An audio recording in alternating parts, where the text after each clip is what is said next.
11 मे रोजी खूप मोठा मोर्चा निघणार आहे अबकाच्या विरोधात. अबकाचं वर्गीकरण होऊ नये यासाठी दलित समाज एकवटलाय, चर्मकार समाज एकवटलाय, हॉलर समाज एकवटलाय, भंगी समाज एकवटलाय. या माध्यमातून मी आपल्याला असं सांगू इच्छितो की गाव कुसातला मातंग समाज सुद्धा या उपवर्गीकरणाच्या विरोधात आहे. सुशिक्षित मातंग सुद्धा या वर्गीकरणाच्या विरोधात आहे. त्यांना माहित आहे की जर आपलं वर्गीकरण झालं तर 59 जातीमध्ये ज्या जातीतून आपण आपल्याला जे वर्गीकरण मिळेल तो 13% आरक्षण आहे आणि 13% आरक्षणातून 2 किंवा 3% जर आरक्षण भेटलं तर त्या जाती वेगवेगळ्या जिल्ह्यात मिळून नाही आल्या तर त्या जातीच्या 2-2, 3-3 जे कॅन्डिडेट राहतील, उरलेले कॅन्डिडेट राहतील, ते कॅन्डिडेट दुसऱ्या जिल्ह्याने मिळणार नाहीत आणि त्याचं वर्गीकरण कशात होईल? मग 2-3 वर्षानंतर त्या रिक्त जागा राहतील आणि त्या ओपन मध्ये घेतल्या जातील. माझं महाराष्ट्र शासनाला एक विनंती आहे, महाराष्ट्र शासनाने पहिल्यांदा उपवर्गीकरण करायचं असलं तर EWS मध्ये करावे, ओबीसीत करावे, जेणेकरून त्यांना न्याय मिळेल. परंतु बाबासाहेब आंबेडकरांनी जी लिहिलेली घटना आहे त्या घटनेच्या माध्यमातून 59 जातींना जे आरक्षण दिले आणि त्याच्यावर घाव घालायचा प्रयत्न करतायत. तर महाराष्ट्र शासनाला माझी विनंती आहे की एवढी गडबड करू नका. एवढी जर गडबड केली तर येणाऱ्या इलेक्शनच्या काळात, येणाऱ्या पुढच्या काळात आपल्याला नक्कीच त्याचा फटका बसल्याशिवाय राहणार नाही. आणि येणाऱ्या 11 तारखेला भरभरून लोक येणार, त्यात विशेष म्हणून मातंग समाज सुद्धा बहुसंख्येने येणार आहे. आंध्राज आंबेडकर साहेबांची हीच भूमिका आहे की वर्गीकरण झालं नाही पाहिजे.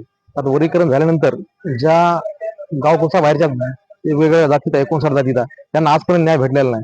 आणि जर त्यांना जर न्याय द्यायचा असेल तर महाराष्ट्र शासन एक करावं ना. महात्मा फुले महामंडळे, ओबीसी महामंडळे, चर्मकार महामंडळे, संत रोहिदास महामंडळे आणि अण्णाभाऊ साठे महामंडळ यांना भरभरून निधी द्यावा, त्यांची आर्थिक उन्नती करावी, त्याच्यासाठी प्रयत्न करावेत. परंतु ते तसं न करता जसं मराठा ओबीसी वाद लावला तसंच धनगर आणि धनगड हा वाद लावला, जेणेकरून मातंग आणि बौद्ध किंवा मातंग आणि 58 जाती यांच्यात कसा वाद लागेल याच्यावर त्यांचा फोकस आहे. तर कृपा करून त्यांना माझी विनंती राहिली महाराष्ट्र शासनाला की असं करू नये. त्यामुळे आनंदराज आंबेडकर साहेबांनी ही भूमिका स्पष्ट घेतलेली आहे की अबक झालं नाही पाहिजे.